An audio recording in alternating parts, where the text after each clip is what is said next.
Hello and welcome to Community Conversations. My name is Pastor Park Hunter. I am the coordinator of the Interfaith Leaders Coalition here in La Crosse and the pastor of Onalaska United Methodist Church. And I want to welcome you on behalf of English Lutheran, our hosts and sponsors for Community Conversations, and the Interfaith Leaders Coalition, which represents multiple faith traditions here in La Crosse. Community conversations are intended to be conversations about our community and topics of interest with often a faith angle or twist. We've been doing this for several years and pleased to host many people. Today we're going to be privileged to hear from Mayor Mitch Reynolds, who is the freshly elected mayor of La Crosse and has lived in this area since 1994 when he attended school at UW La Crosse and has worked at a couple of regional businesses based in this area before assuming the mayor's position. As we look ahead, we hope you can join us on February the 16th for Black History Month. We're going to be meeting with the co-founders of Hope Restores, Maya Curtis and Shai Jackson, as we talk about how the power is yours, building Black La Crosse. Before we begin our conversation today, I'm going to invite Pastor Annalisa Hunter, who serves at Bridges United Methodist Church in downtown La Crosse, to offer a blessing for us.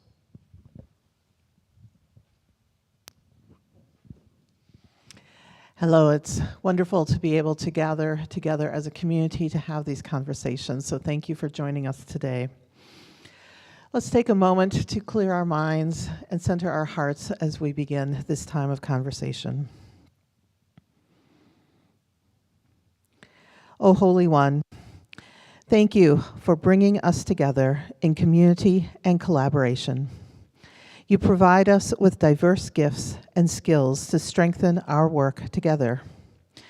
Grant us wisdom, grace, and patience as we take time to be with each other, listen to each other, and find areas of shared service with each other.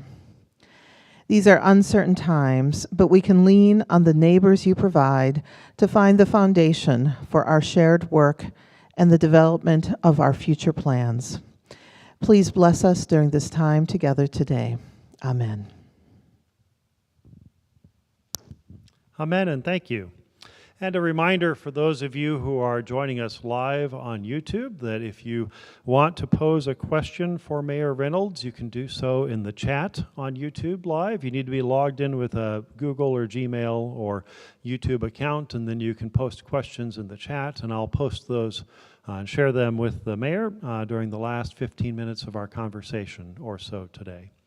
And now, without further ado, let's welcome Mayor Reynolds.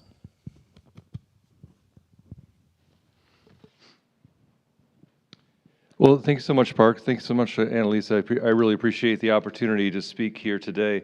I was realizing that when I came here, that this is where I vote.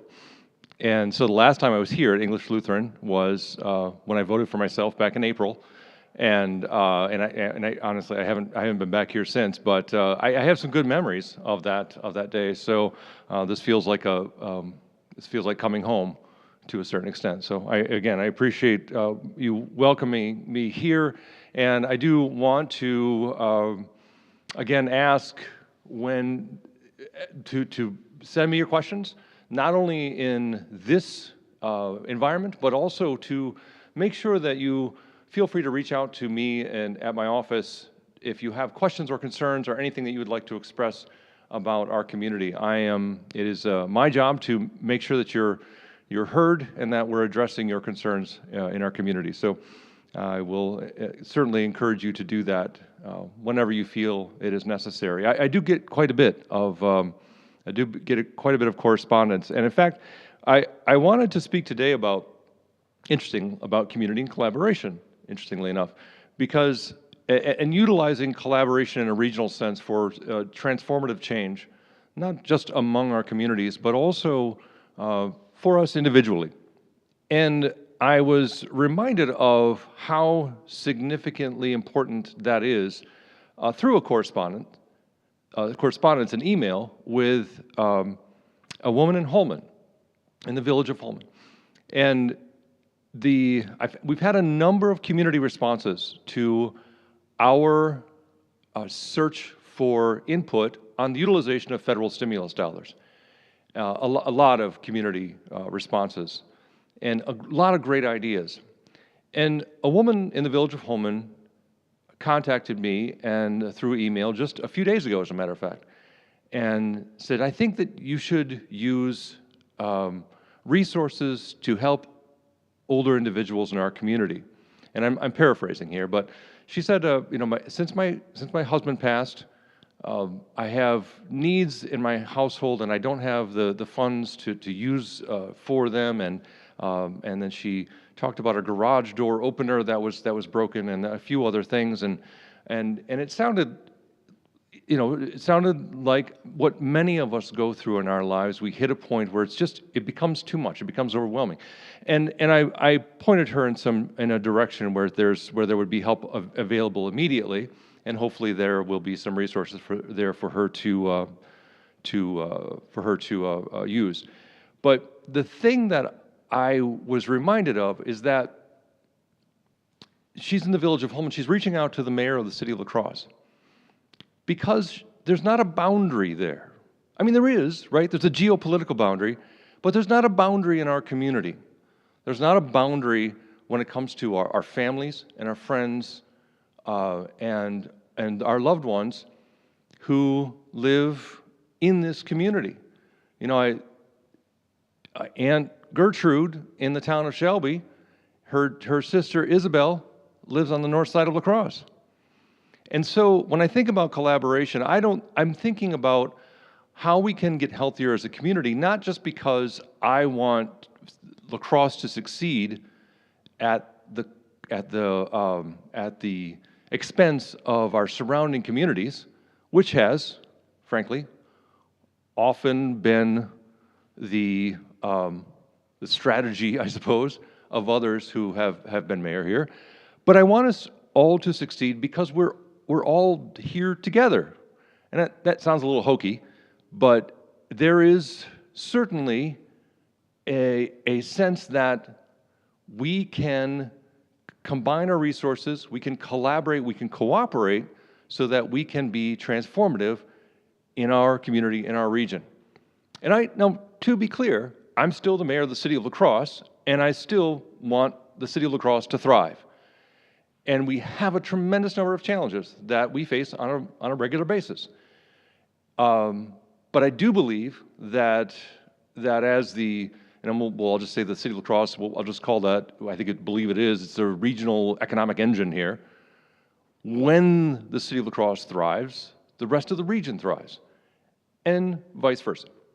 So I wanted to talk about how and where I see the opportunities for us to achieve a level of collaboration to help us thrive in some ways in a transformative manner. And again, not just to create economic growth or something along those lines, but also to help us to build ourselves individually as well. And there's a few areas that I want to talk about. So just recently, in the last few months, the Onalaska Mayor Kim Smith and I came to an agreement that we needed to move a long-stalled sewer agreement ahead so that we could come up with we could reach an agreement on providing sewer services to the city of Onalaska. So our old contract had expired many years ago, and there had been negotiations that had stalled out, and that had gone on for like 7 years. And so Mayor Smith and I got together and said, look, let's get this done. Let's make this work. And in a very collaborative fashion, we did. And that allowed our whole community to benefit from the transformative processes that we are facilitating at our wastewater treatment plant. And it's truly, I talk about this project all the time because it's truly amazing. we're upgrading the sewage treatment plant to not only deal with some additional contaminants that the DNR says you got to deal with, but also, and to look forward to what other things that the DNR says we may have to treat in the future, but also this plant, we will be utilizing the gas that comes from the digestion process of the waste. We'll be using that gas to power generators to, in fact, power the plant. So the wastewater treatment plant, which is one of the biggest electricity users in our area, will be completely self-sustained, which is stunning, really. Oh, not only that, and I love this part, we're also going to be using additional energy from that plant to power our whole municipal service garage on the island as well, creating essentially a microgrid, meaning that that same gas from the same waste will be, in fact, powering our electric buses that are on the streets of La Crosse. So the agreement that the City of Onalaska, the City of La Crosse came to, will allow this process to go forward, but also decrease costs. So now, how this becomes, this is decreased costs for all users, by the way. So this becomes transformative because it not only creates a level of sustainability and resiliency in our community in a way that we haven't really seen before, but also it helps us individually by decreasing our individual cost for sewage treatment. It's a very small thing, but it provides a pattern and for us to follow as we move forward with other similar agreements. So when I look at this type of agreement, we can also think about how we can use that. Again, it's like it's combining our resources as a community to help us all thrive. We can see how there's different ways to do that. And another way that we're examining is through emergency services. Now, about a year ago, maybe a little more than a year ago, there was a study that was done by someone here locally at UWL that looked at the regional model for cooperation among emergency responders. And it looked at fire and EMT, and the idea was very clear that if we can utilize our resources together and get rid of those very necessary, but in some way, somewhat arcane geopolitical boundaries, we can improve our emergency response, save costs, and more importantly, save lives. And with that in mind, last year, our fire department became involved in a cooperative agreement with the Holman Area Fire District. Because of the immense population growth in that area, the growth in their fire department, the ability of their fire department to keep up with that was being compromised. And so with this regional cooperative agreement, we were both able to, this is at the very beginning of it, don't get me wrong, we haven't gone down the road very far on this, it's a management agreement right now, but we're looking towards a future where we can create a model so that we can have a regional cooperative fire service that costs less, which helps us all as individuals, because we're all paying property taxes. It costs less, but it also performs at a higher level. So again, our costs decrease, but we're doing better work by, in fact, increasing our response and therefore saving lives. And these are two examples that we've started so far. But there are so many other ways we can do this. There's it's 2022, right? We're 2022. Oh my gosh, that's stunning. Park and I were talking right before I got on about what an unusual year this must be to be mayor, for your first year mayor, right? And I thought, well, I don't know. Is it? It's my first. Don't have anything to compare it to, I suppose. But this feels pretty normal to me.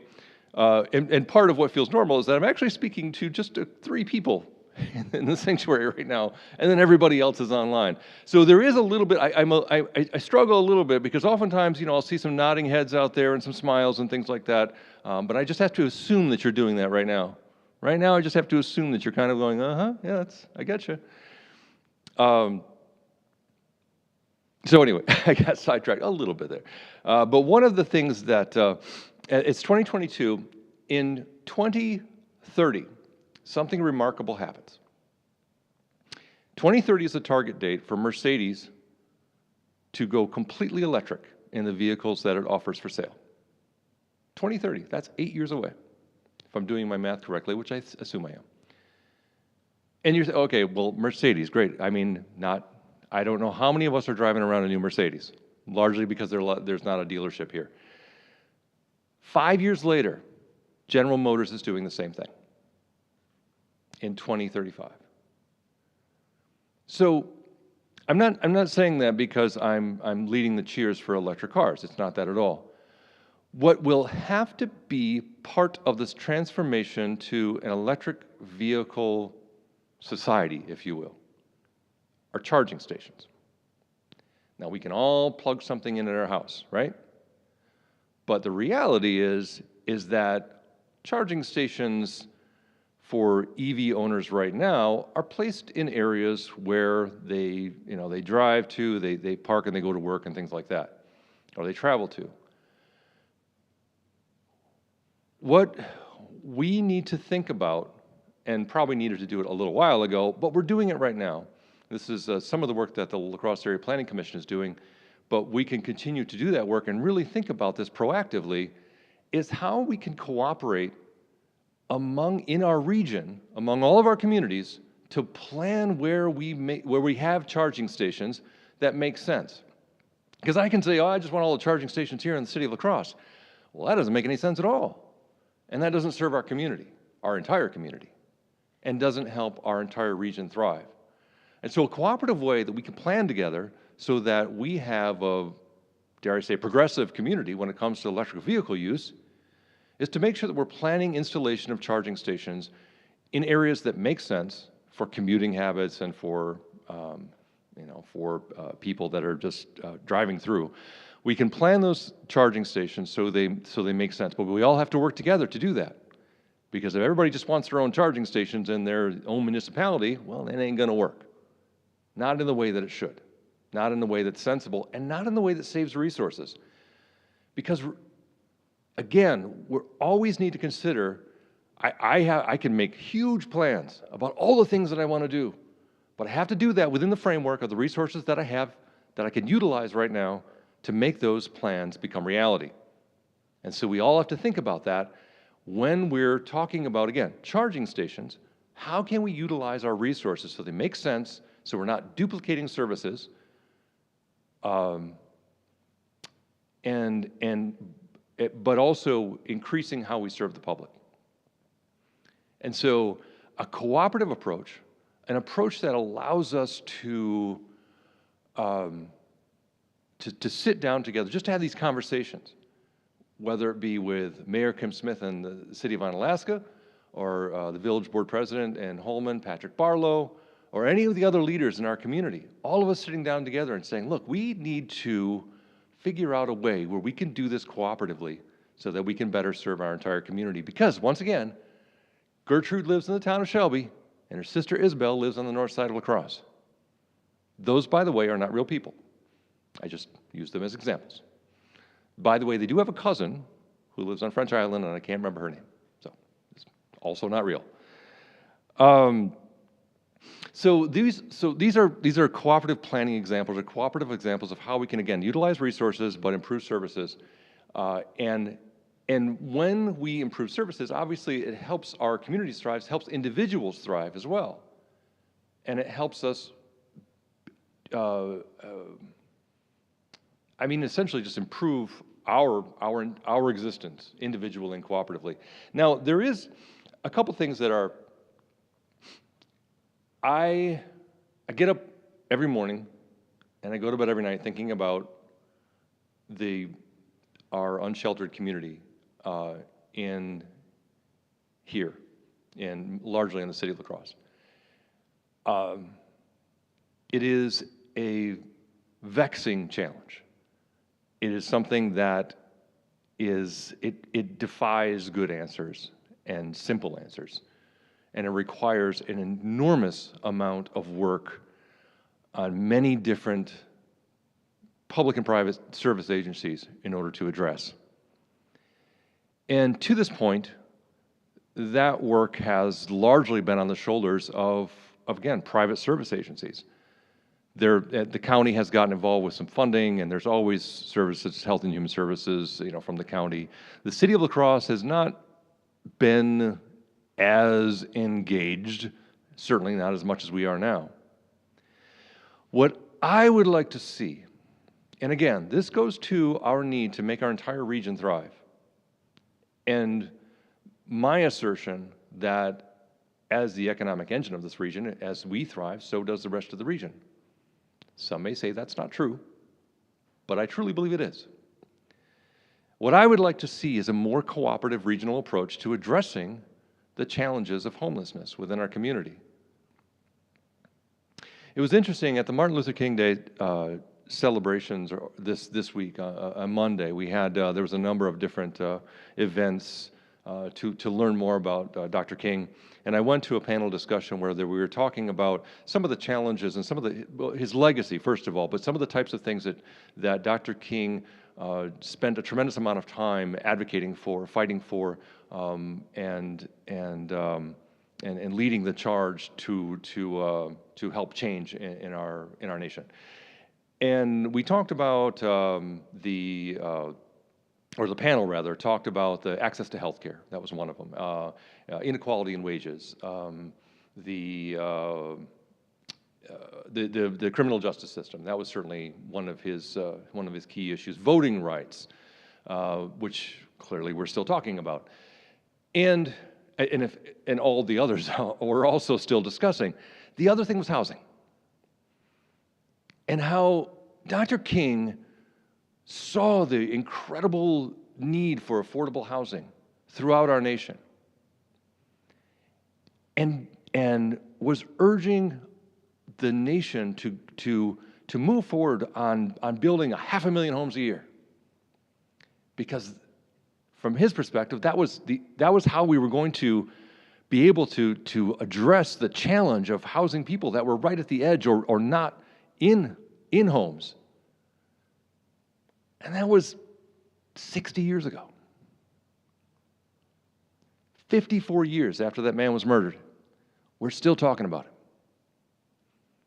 And part of the reason why is that we have not found a way to cooperate or collaborate to find real and lasting solutions to housing.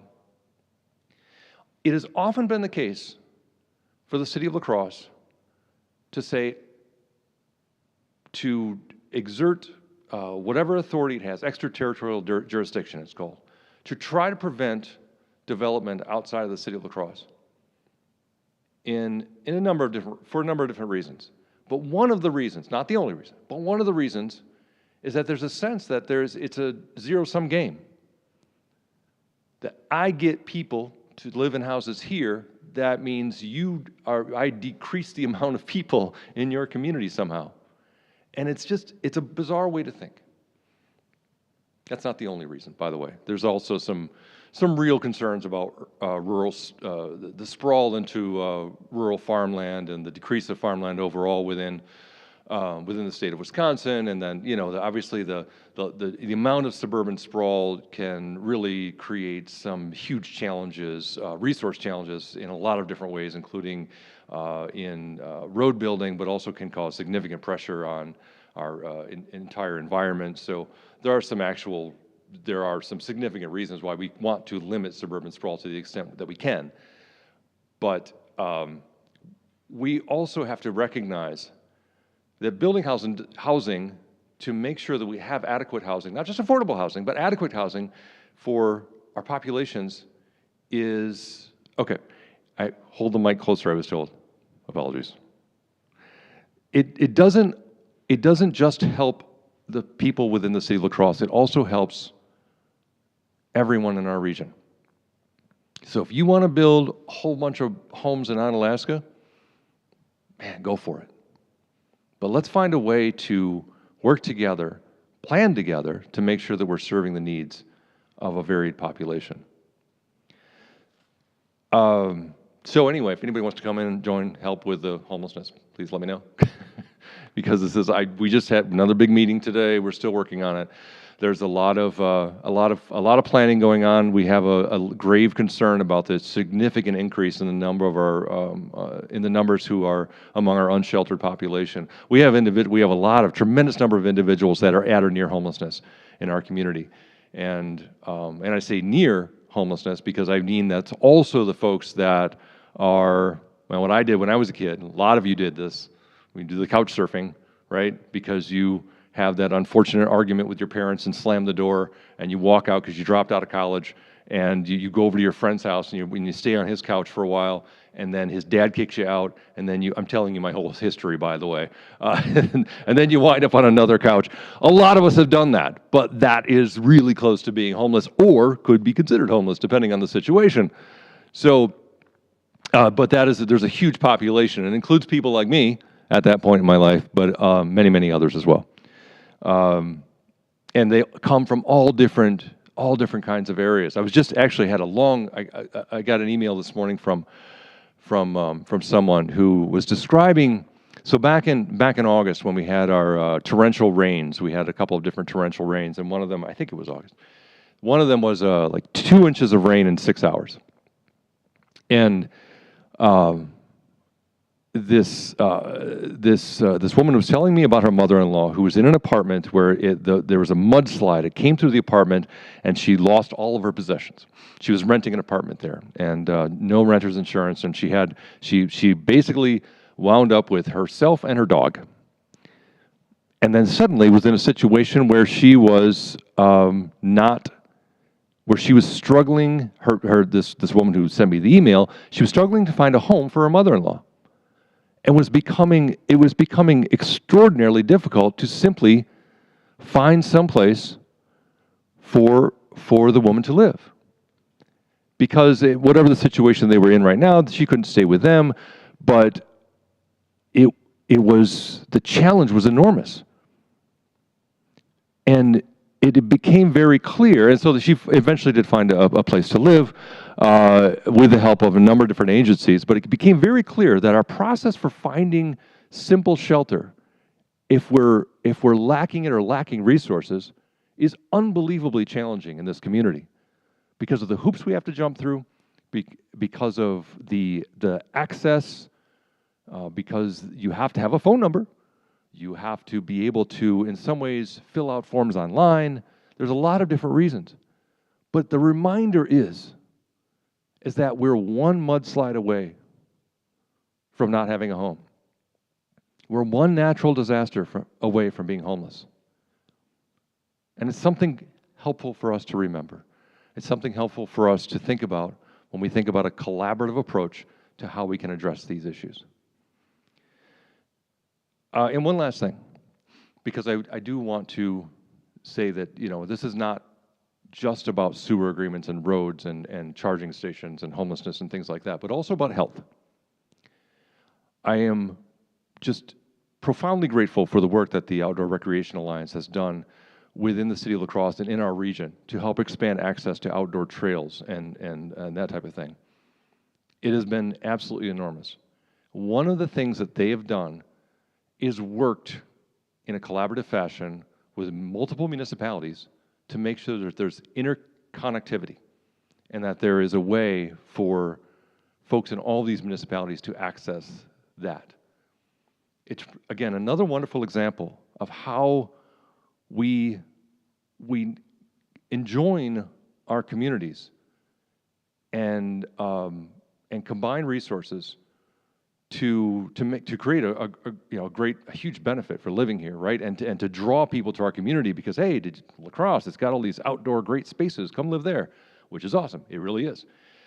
But it helps us individually thrive. Not only because we can take part in that recreation, we can go biking and hiking and all those other things, cross-country skiing, but also because we can look out and say, man, we have these great outdoor spaces. It creates a true, like a philosophical, a psychological release in some ways.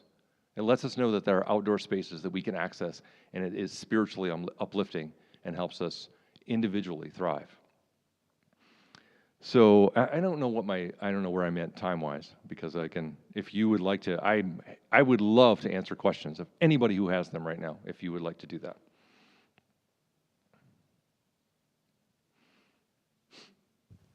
Certainly, Mayor, and I want to thank you for what you've shared so far. I will share that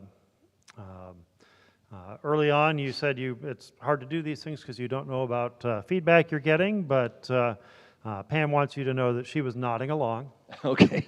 And Thanks, Pam. I'll share a few comments and then we'll move into some questions. Jerry commends you and Mayor Smith for the sewer project collaboration, and is glad to hear about the sustainability component there.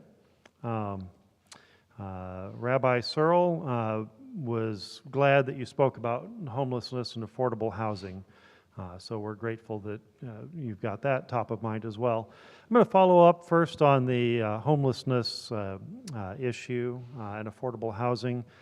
Kathy pointed out that the mix of housing we need needs to be in areas that are accessible by public transit and walkable to services, and has some concerns that zoning that mandates big houses and blocks small ones is actually counterproductive. Yeah, and this goes back to this concept of the types of housing that we need, and there's been a large push for affordable housing, and I certainly believe we need affordable housing and big multiple unit housing and things like that. Those are actually very beneficial, but we also need to consider all sorts of housing, and that's individual homes. Those are smaller homes. Again, multi-unit homes, townhomes, just homes. We need a lot of homes. But absolutely agree with Kathy in relation to access and the need to be able to have transit opportunities. There needs to be walkability. I absolutely agree with that. For people that lack resources, especially in terms of transportation, that type of thing is absolutely essential. Expanding transit is one of the things, and that's actually something else I was going to talk about, but I didn't want to keep going on and belaboring the cooperative collaboration stuff. But that is one of the areas that we're looking to expand on in the city of La Crosse, and we really do believe that we can provide that we can have many more people access our mass transit system, and we're trying to make that. We are actually making it more accessible continually. So I look forward to having more transit options for individuals who either can't afford, or don't want to have their own individual transportation. I think that's a really good point, and I completely agree with her. I'm going to follow up with a couple more questions on transportation, and then we'll move on to some other things. First of all, you talked briefly about the coming transition to electric vehicles that some of the major manufacturers are doing, and the infrastructure work that we need to be doing here in La Crosse. And for those of you that are interested in that topic, that is actually the focus of our community conversation on April the 20th. We're going to be talking about electric cars and transportation, and may even have a little display of vehicles here at English. So hope that you can join us for that. I'm wondering, regarding that, seeing how many of the roads that are being redeveloped, or you're putting in bike lanes, how are some of federal funding, the Build Back infrastructure plan, how is that beginning to shape some of these thoughts? That's really interesting, because although we have a lot of infrastructure needs within our community, and we're really looking at the ability to utilize the dollars from that infrastructure bill to help expand on what we can do to help repair or improve our infrastructure. At this point, we're not there's a lack of guidance on in terms of what we can actually use, how we can use that funding. I was just on a call with the DNR secretary yesterday, and we were talking about the use of infrastructure dollars to address some of the water needs. Everyone knows about I'm just going to assume that most of you know about the PFAS issue on French Island. And one of the things that the town of Campbell and the city of La Crosse are beginning conversations is how, if that is something that they would like, we can create the capacity to provide a municipal water system for the town of Campbell. part of that is getting our wells back online. So we're trying to figure out how we can use these infrastructure dollars to help do some wellhead treatments and make sure that we can supply water for the town of Campbell. And right now, we don't have any answers. We're still, I keep being told, maybe 60 days, maybe, something along 2-3 months. So there is a place for that, and again, not just in our our typical road structure, bridges, but also for transportation access for pedestrians and bicyclists and mass transit. I think it does seem like that will be, there's a lot of different uses, and that seems to be part of it. Okay, thank you. And interesting that you brought up the water issue with PFAS. It's another one of our community conversations coming up March the 16th. We're going to be looking, having some experts come in to talk to us about water quality issues. This has been a national thing going on for a few years now, from Flint and now to French Island, and how do we respond to that? So another great one to follow up here in upcoming months. A couple of follow-up questions or comments on the housing issue.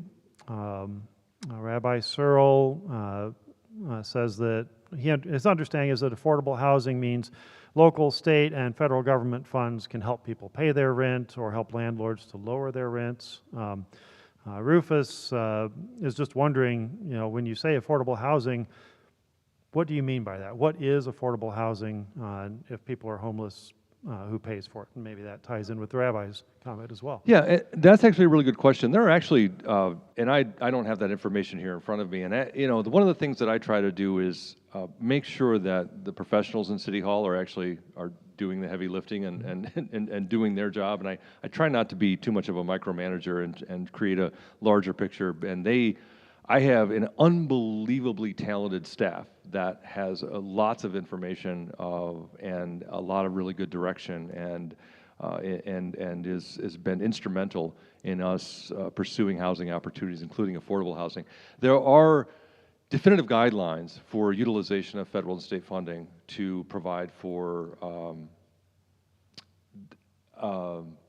like vouchers and things like that. But also when it comes to low-income housing tax credits, the utilization of those, which will be used in the 64-unit building that's going up on 4th and Jackson across from City Brewery in La Crosse, those have specific income guidelines that use, I think, the average median income of the area essentially as guidelines. So if you're at 30% of that, or 50%, or 80%, or whatever that is, and then those low-income housing tax credits are utilized by developers to make that development possible. So that we are able to create affordable housing. In other words, housing that is not something that is going to necessarily return market rate rents, we're able to bridge that gap for that return on investment for the developer by helping them access these low-income housing tax credits.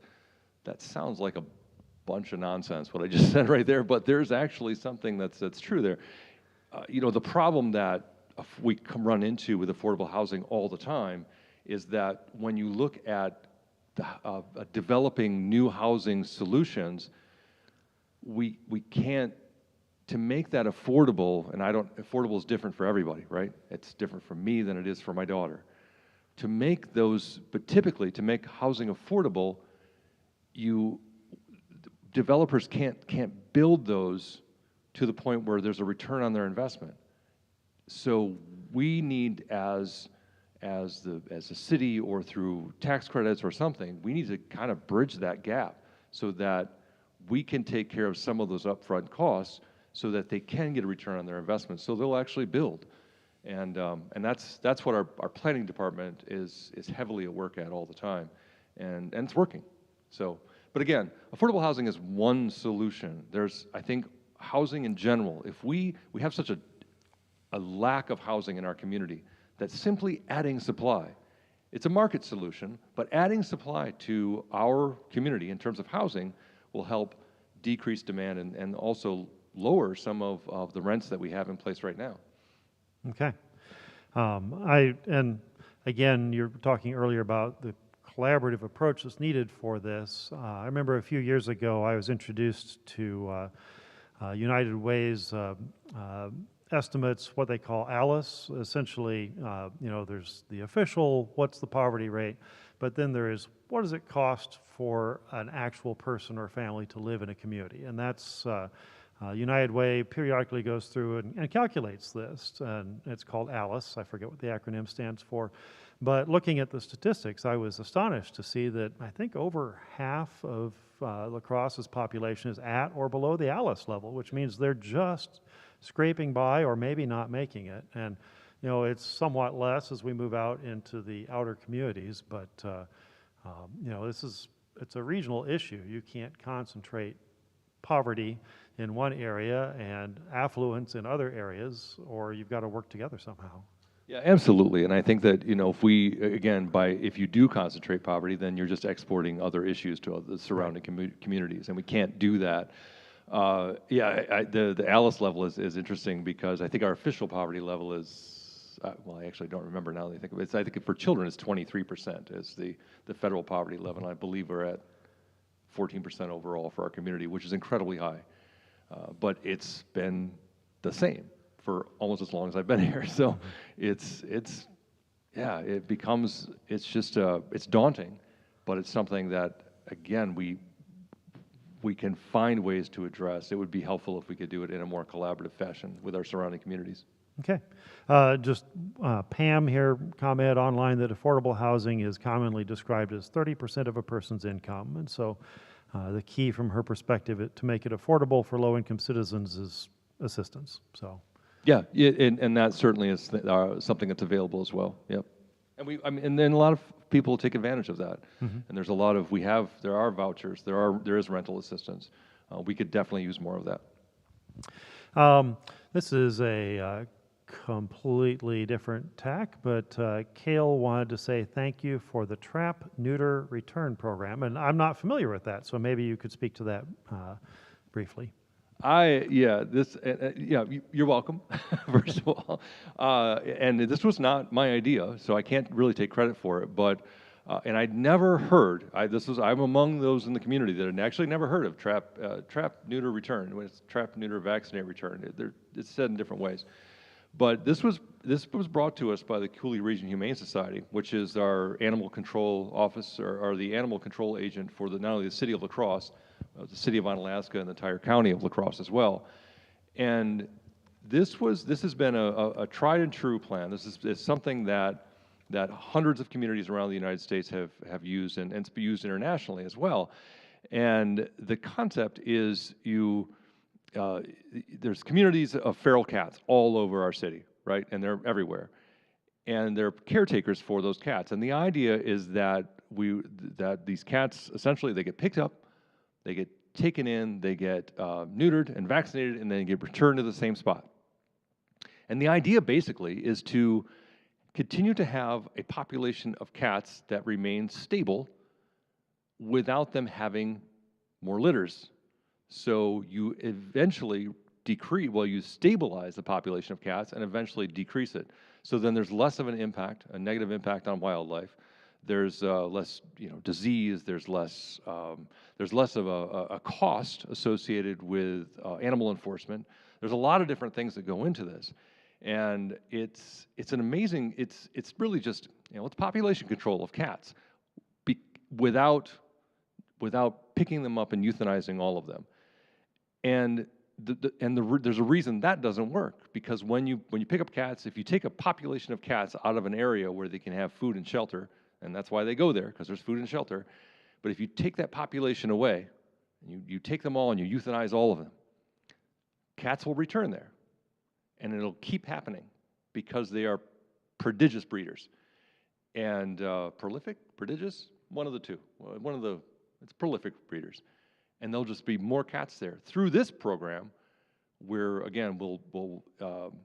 within a year or so, we'll see a difference in the population of cats overall within the feral cats within the city of La Crosse. Okay, thank you. This is a topic that we're seeing come up more in the news, and I'm not sure how much this is a local issue, but we have a question about voting laws in La Crosse and fairness of elections, that kind of thing. I was incredibly distressed and I don't, I don't want to get the county right, but the circuit court judge in Wisconsin, I think it was Waukesha, I could be wrong, determined that ballot boxes were not legal. Drop boxes for absentee ballots were not legal. Mm-hmm. And it's incredibly frustrating because, as I think that we've all become aware of, absentee ballots are increasingly used within the state of Wisconsin and all over to vote, and vote in some cases early. And the drop boxes have been essential, proved themselves essential during this pandemic as ways for more people to vote without having contact at a voting place. So I had actually intended, we have one drop box for absentee ballots, and that's at City Hall. And I had intended actually to increase that by having one on the south side and one on the north side because that increases access for people who would like to vote. But believe it or not, it can be difficult just to get from one end of the city to the other. And somehow the circuit court judge determined that drop boxes were illegal. And so I'm very disappointed in that. But that is clearly the trend that we're seeing throughout the United States. And I talked about Martin Luther King Jr. and voting rights, and we're still battling the same thing. And it's incredibly distressing. It is so important that we have access for all eligible voters here and throughout the nation. And us going backwards on that is a really bad look. That's just not something we want to do. And I don't know why that makes sense to so many of our community and communities elsewhere, that somehow restricting ballot access makes everything better. I don't understand the reasoning, frankly. And so I don't know, we'll see. We'll see what happens with the drop boxes, and hopefully that's not the beginning of more changes in the state of Wisconsin to restrict voter access, because that's one of the most essential things that we do as a democracy. Might be the most essential thing that we do as a democracy is allow people the free and open access to voting. Yes, and again, I think those are state laws, but we administer locally, and we're very grateful to our local leaders who volunteer.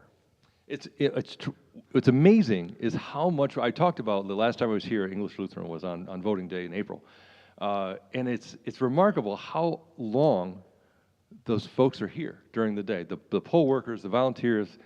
It's a long day. It's the entire day long throughout from the beginning, before the polls open to well after the polls close.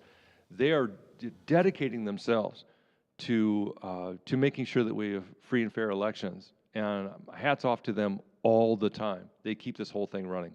So yeah, it's essential. And all of the municipalities all around us, doesn't matter how small the town is, there's always that group of people that are heavily involved in every few months. They're showing up and doing the heavy lifting. So thanks to them. Mm-hmm. We have about 10 minutes left. We're ping-ponging around a lot, but I appreciate your willingness to answer questions. With the recent announcement about the transportation corridors through the marshes, that they've decided not to pursue that particular option. As a region, we really have about 3 major north-south connections there. How's that going to play into the cooperative work we need to do as La Crosse expands, as the La Crosse region expands north and south? It's a great question. It's one of those things that I understand that my perspective on the north-south corridor, I think is how we could just call it that. My perspective on that is significantly different than someone maybe from the town of Holland that wants to drive in to go to work at Gunderson. I respect that point of view that we don't have enough capacity. We need to increase capacity, and the roads that we have right now don't do that. I think that there are other solutions that we can find that don't involve increasing capacity, increasing the number of cars on our roads. And when I talked about a cooperative transit solution, I think that that's a real thing, and those are things that we can do. And it does take a little bit of acceptance from those who live outside of the city of La Crosse to say, hey, I'll get on some mass transit and I'll head into the city, because I do the same thing 4 days a week. I'm there from 8 to 5. I might as well jump on a bus and head back, you know? It does take a little bit of acceptance that that's a real possibility, a real way to get around, a real transportation option. But in terms of how that can be, you know, though that money didn't go away.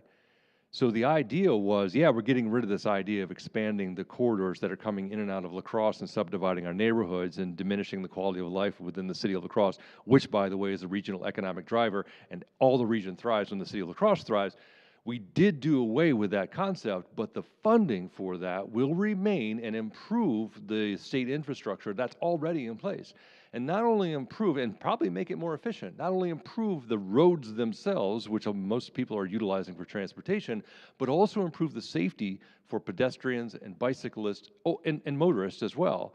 So all the safety improves, the efficiency will likely improve, and then but we do away with these state highways that are slicing through either the marsh or our neighborhoods or both, this concept that had been in play since the 1940s. So I actually couldn't have been more thrilled when I got the news that the DOT had finally given in. I said, all right, fine, we're done, you're right. That was great. That was just great news. And I can't say how, I mean, I'm so pleased. And I think I echo the vast majority of the people within the city of La Crosse, and I hope that folks in the surrounding communities, yeah, there's definitely, you can get tied up in traffic at times, pretty minimally, but it can happen. But think about it this way, you'll be driving down nicer roads, so. Yeah. Amen to that. Kathy had a quick follow-up question on whether the region can agree on commuter transport solutions like, say, a rush hour bus rapid transit, or perhaps is there any ability to use disused rail lines for regional transit? I don't think rail is a real solution. It's just, I mean, frankly, at this point, and I don't mean a real solution forever, but right now the cost is just prohibitive. There's just no way. Again, we have to look at rational, reasonable levels of resources that we have to utilize, and just rail is just, it's like, I don't know, $1 million a foot or something. It's not, but it's an incredible amount of money. But yes, transit, yeah, we can do, there's a lot of transit solutions. We have to have agreements with some of our surrounding communities that where they see the benefit as well. Mm-hmm. The Village of Holmen, the City of Onalaska specifically, but also if we go a little farther north, into the town of Shelby, you know, there must be some better understanding of how this can help benefit our entire region, not just the city of La Crosse, and help folks get to where they need to go, and do it in a way that it saves them, because they're not investing as much in their personal transportation, but it's you know, again, beneficial for all of us. All right, thanks. And there are a couple of other suggestions here in the chat that I'll share with you. We've just got 5-6 minutes to wrap up, and you know, we're so used to hearing bad news these days. That's, you know, COVID and everything else. It just seems like, oh. But what makes you hopeful looking at the La Crosse region and the city of La Crosse? And I'm, you know, from my background, I'm particularly interested in, it seems to me like we are blessed with a lot of nonprofit and service organizations, churches, Rotary, others in the area, our various food pantries that are really passionate about helping our community. And what are the opportunities for us to work on that? I was just thinking about this. You were talking about Amaya Curtis and Shai Jackson coming here next month, right? They're here next month with Hope Restores. Hope Restores started in 2020, I think. It's a brand new organization, and in fact, they were just able to nail down their 501c3 status just recently, and I can't be more pleased. But they have done some extraordinary work already in helping the Black community feel like they have a place and feel like their issues are finally being addressed by a specific organization. And that organization, Shai and Maya, I just can't say enough about what they've done in our community already. And they're just brand new, and the demand for their services just keeps increasing. But that sense that there are individuals out there that say, come on, let's just get together and do it. Let's just create a place where people can go and people can get help, and we can help them become stronger and healthier and more hopeful. That's the type of thing that I just love to see. So my hat's off to them, but every organization that's looking to expand opportunities for growth and development and to help our entire community thrive. And that can be through Hope Restores, but also, there's the, like the La Crosse Community Theater is also doing things that are helping us thrive in a way that helps our hearts and minds expand as well. There's so many organizations like that make this such a wonderful place to live because so many people are engaged in making our community better. That's the kind of thing that really gives me. It's not a physical thing, not an improvement, but the people that we live here with. That's what gives me energy every day. Yeah, we have good neighbors, and it's a blessing to live amongst them.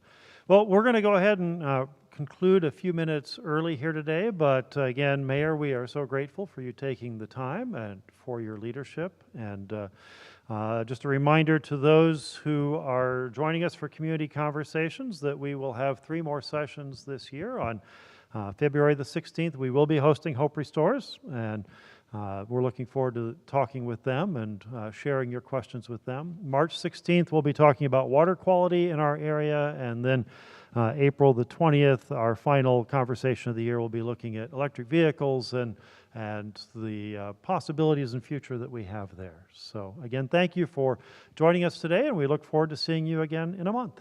Thank you.